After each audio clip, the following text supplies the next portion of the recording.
Hello, my name is Joyce Nadine Graves Johnson, and this is my story.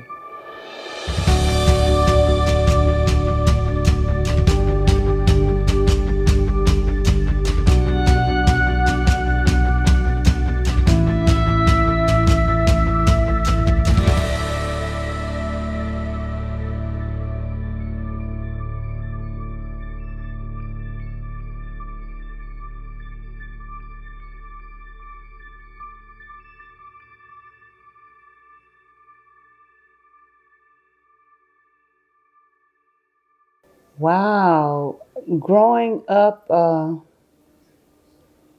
as a child here in Roxboro, Person County, it was very interesting. It was a good upbringing, and at that time, actually, I thought it was a hard upbringing. But as the years went on, I found out that my upbringing was really good.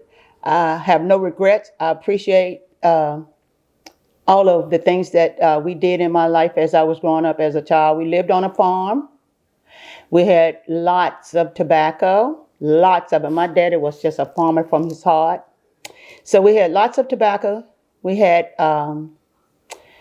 cows. We had pigs, hogs. We had chickens. We had all of that. And we didn't have the luxury of, electric stuff. We had electricity, but we also had like lanterns, oil lanterns, and that kind of stuff. But like I said, I really appreciate my upbringing because it actually taught me a lot of good things about as the years went on. My parents were great parents. They kept us disciplined. They kept us busy. We were good kids because they did not spare the rod. So it was really good. Elementary school, we went to Roxboro Elementary School, and Roxboro Elementary School was the elementary school that I attended all the way through 8th grade. And from elementary school over to Person County High School is the high school that I attended and graduated from. Yeah, Person County High School, 1968.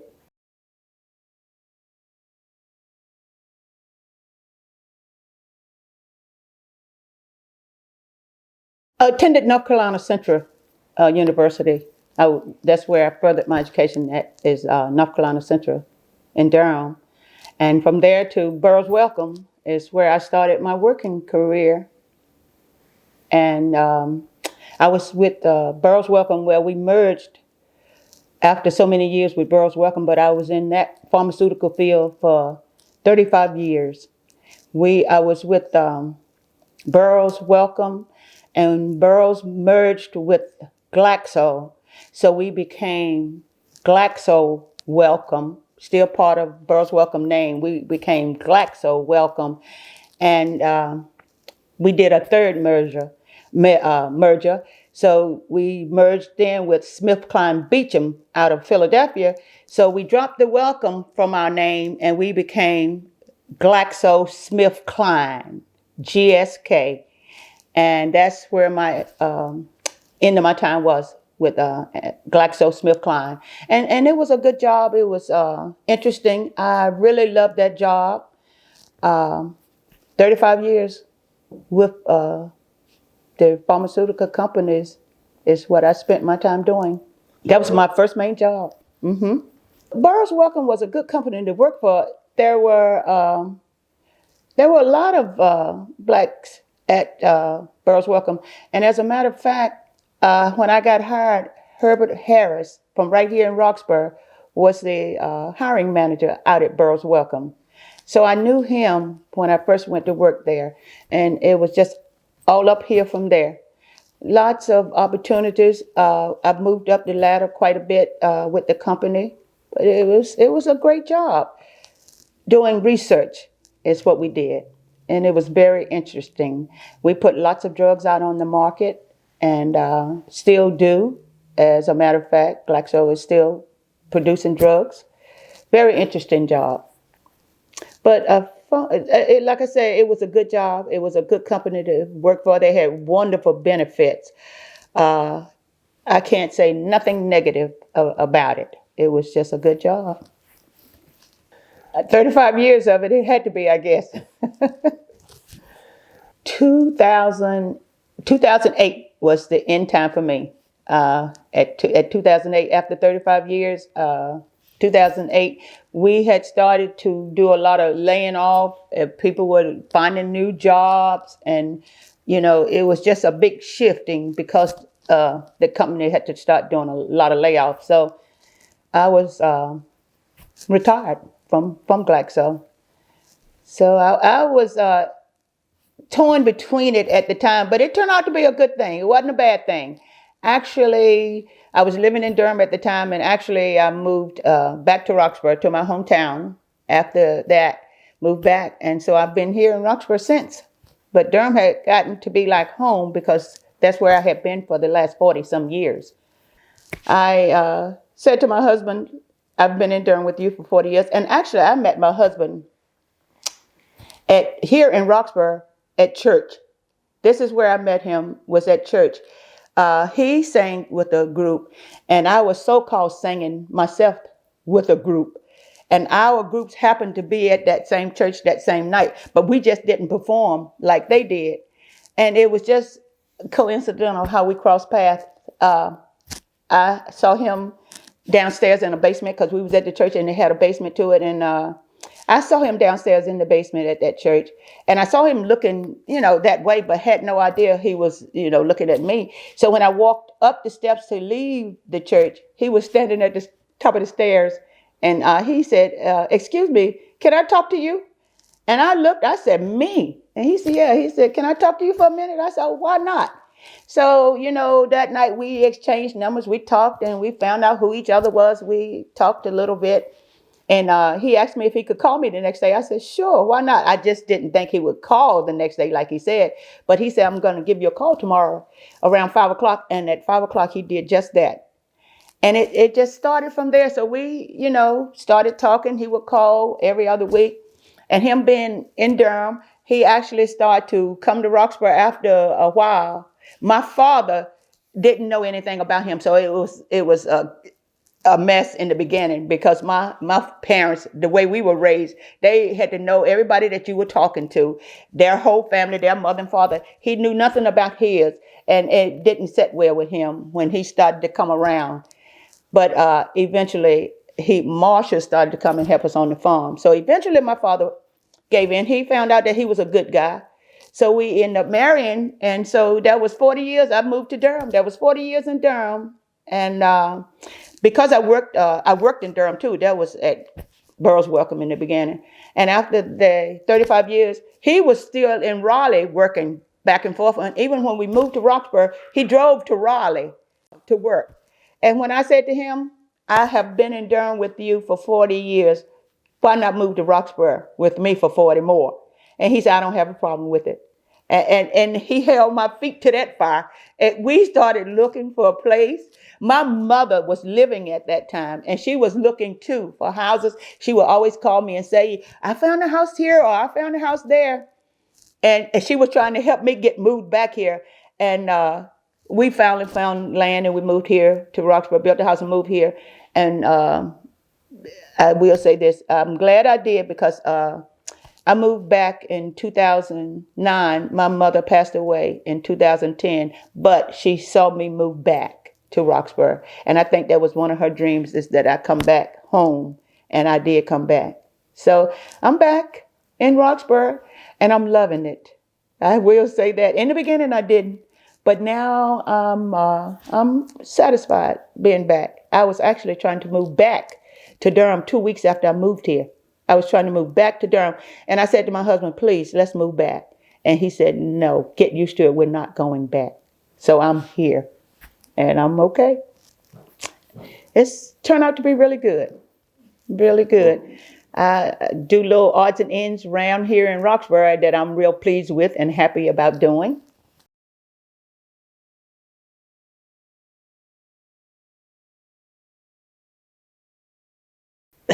Moving back here, I was used to going to a gym, working out a lot. On the job, Burroughs had a fitness center. They had a gym, and that's where I spent most of my lunch time, is in that fitness center, in that gym, working out. Oh, I've exercised pretty much my whole life. I played softball. I've been active pretty much, like I said, the whole time. In Durham, I played with several girls softball teams. I played there, and I played with co-ed, the guys and the girls. I played there. Actually, playing co-ed one night, I got hit in the face and had 36 stitches put above my eye. Because I'm a diehard, I try not to let the balls get past, and I try to give it all 100%. And I actually got hit in the face. It hit a blind spot, and I missed it. And that night at the hospital, when they took me to the hospital, the doctor said to me, "Miss Johnson, hang that jersey up." But that did not stop me. I had the 36 stitches put in my face, and I guess a month or so after that, I was right back out on that field again. And even brought it on to Roxboro. When I moved here to Roxboro, they had teams here playing in Roxboro. I started playing softball with the younger girls here in Roxboro, and I just loved it. But the only thing I would do is play if they didn't have enough players. I would play. And I played at age 68. Nobody believed that I was 68 out there playing softball. And actually, my daughter played on that team. So I was playing on the same team that my daughter was playing on. But it was all about fun. And and I would have continued to play. Even now, I would try to go back out there and play if it wasn't for my husband and my son. They just don't want no more parts of that softball for me. They want me to just let it go. So I toned it down. But at 68, I was playing on a softball team here in Roxboro. Yes. And enjoying myself. I really was. And moving back here to Roxboro, I really missed not working out. And I found out about the Person County Senior Center. I was told that they had a senior center that did senior exercises down on Depot Street. I didn't know anything about it, but I was trying to find a place. So I found the Person County Senior Center. So I started going to the senior center on Depot Street, and I liked it. It was a good workout because I was working at home with the TV. That wasn't working for me because I was cheating. I wouldn't do the exercises like I was supposed to.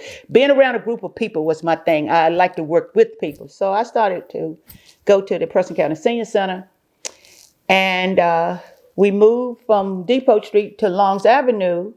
And we had a wonderful exercise instructor at that time. He was a young man, Gerald. I can't think of Gerald's last name, but he was good.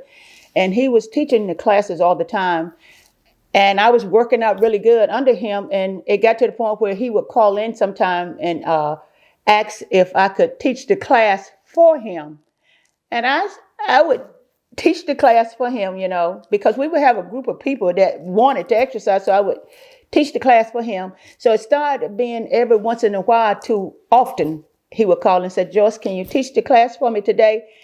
And it went from that to me actually teaching a senior group fitness exercise class at the senior center. And I'm loving every day of it. We have fun exercising at the Person County Senior Center. That was right after I moved back to Roxboro. That was like 2010. I started working out at the senior center. And I think around 2012 is when I really started getting into teaching the group exercise class.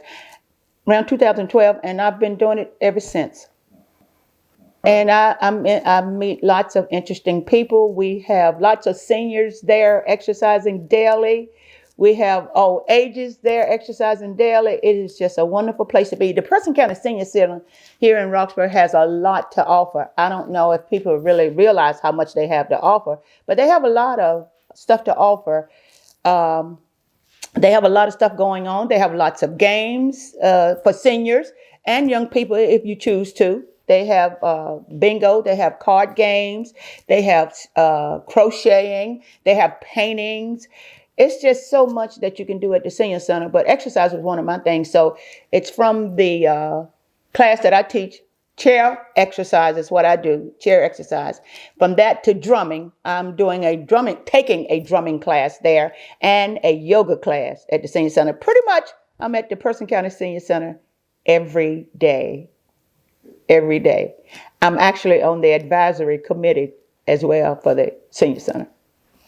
And the things that we do standing up out of a chair, we do a band. We have an elastic band that we work out our arms, our legs with that elastic band. We have weights that we do, and then we just have a ball that it's just different exercises that you can do with a ball. You'd be surprised that all the things that you can do with just a little round ball, or even with the elastic bands and the weights. And we spend 45 minutes doing three different, using the band ball and the weights. And we have actually people in that senior class ranging in age, say, from 60, I would say 60 to 90 year olds, 80-year-olds. There are several 80-year-old ladies in the exercise class, and you would be surprised how active they are. From just coming to class daily, sitting in a chair or standing up and down, because we do a lot of standing and sitting. We do a lot of abdominal exercises. We're going to do a lot of weights. I like weights. I like doing weights. So we're going to do a lot of weights. And actually, I think the whole class enjoy all the exercises that I bring to class. I'm up at night 12 and 1 o'clock watching TV, getting exercises from the TV. And actually, I'm in the bedroom practicing the exercises so I can take them to class the next day. And the class always know when I've stayed up late at night doing exercises because I'm bringing something new to the class. They say, oh, you didn't go to sleep last night. And actually, my husband, he don't really complain, but he said, I wish you would watch that during the day rather than at night. He be trying to sleep, and he actually will just fall off to sleep while I'm watching the exercises, because I'm in the bedroom doing exercises so I can take him to the class the next day. And I like to introduce new stuff to the class because we're always doing something new. And actually, I had a new lady in class just this last week. She was new to the class. It was her first time being there. And at the end of the class, she was telling me how much she loved the classes. She said, Joyce, I think you worked everything from our ears all the way to our toes. And I said, that's my goal, is to work everything. And we do start at our head and we work it all the way down to our feet. Arms, hands, wrists, it all. It's just a fun class. Actually, we have fun in that class. Like I said, I'm on the advisory board for the Senior Center, and I participate in the senior games for the Senior Center. We compete against other counties. So I was involved in that. And whatever I'm asked to do pretty much with church, I volunteer my time doing whatever it is. It's nothing too big or nothing too small that people can ask me and I won't do. I'll do whatever I'm asked to do. I was actually teaching an exercise class at my church before the pandemic. We would exercise at church, people at the church. So I was teaching exercise at church. But after the pandemic, that kind of slowed that down, and we haven't gotten back to that just yet. But I was teaching exercise at church. Heichel Zion Baptist Church. Even though I moved away and was in Durham for the 40 years, I kept coming back and forth to church here in Roxboro.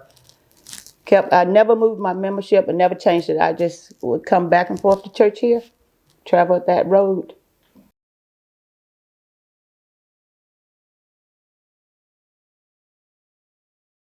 Wow. That's lots of mentors, lots of motivations. I don't want to just start calling names and say, this person or that person, because I'll miss somebody. I have lots of people in my life that I'm real motivated by, and if I start calling names, like I say, I'll miss someone. But I would like to give a shout out to all the ministers, all the preachers, all the evangelists, all the apostles, all the reverends, and all the ministers here in Roxboro that's delivering the word. I'm motivated by all of those. I'm moving around from church to church. Sometimes I go to different churches. I go to singers because my husband sang. And it's the preachers, like I say, the pastors, the teachers, the evangelists, the apostles, all of them. I can give a shout out to them because they deliver an awesome message.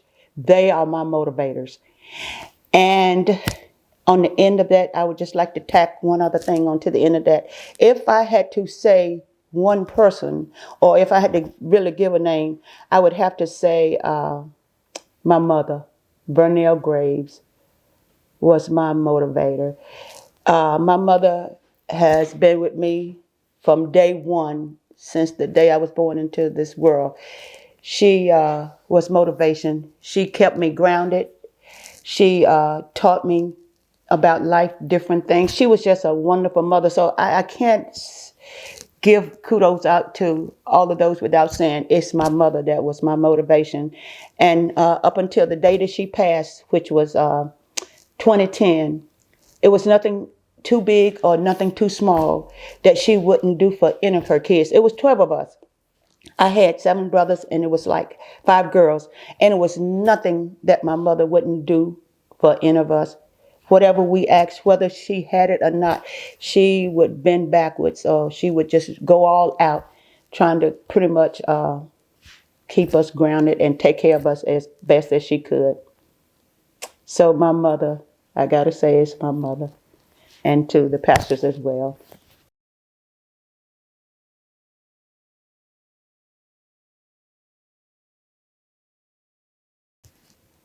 Because we, the women, have the better brain. Women, they put out more. To me, this is my opinion. Women, like I say, they think deeper, they do more. They're always coming up with new ideas and making an easy way to do certain things and a simple way to do stuff. And I think they should always be recognized. Men have been recognized because just the fact that they were men, but women are beginning to come out too and show the world how well we can do things and how well we can do it. Look at our vice president. Women are beginning to move, and I think they should be recognized more because of all the efforts that they put forth.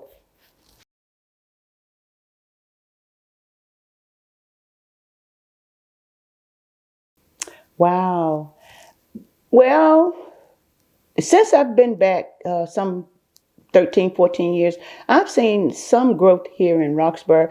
But what I would mainly like to see happen here in Roxboro, if they would just have a place for the teenage kids to go to release energy and to just work out things. If it was like a community center or a girls and boys club, for the teenage kids, I would like to see them come up with something like that. So when our kids are feeling down and out, they have a place to go to release energy and to do things that's worthwhile other than roaming the streets and doing things that's not really good.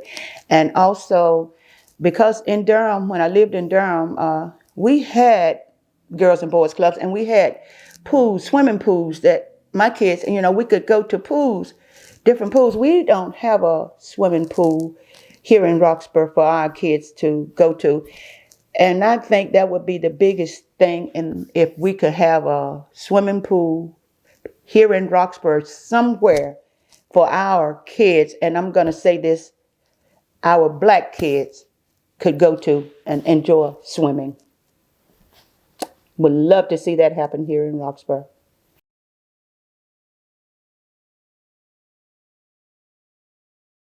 Always demand respect. Always don't ever let anyone talk down to you, because you are the most important person to you that's walking around. You think you are the most important person. So demand that people respect you and give you respect. And don't be talked down to. Don't be abused. Please, women, don't be abused. Walk away. You can always walk away. And the younger women, I would like to say, the sky's the limit. Reach for the stars. And if you miss them, don't worry about it. You'll fall among the clouds and you're still on top. And the teenage girls, the message to them that I would like to say to our teenage girls is never follow the path of other people. Find a path of your own and follow your own path.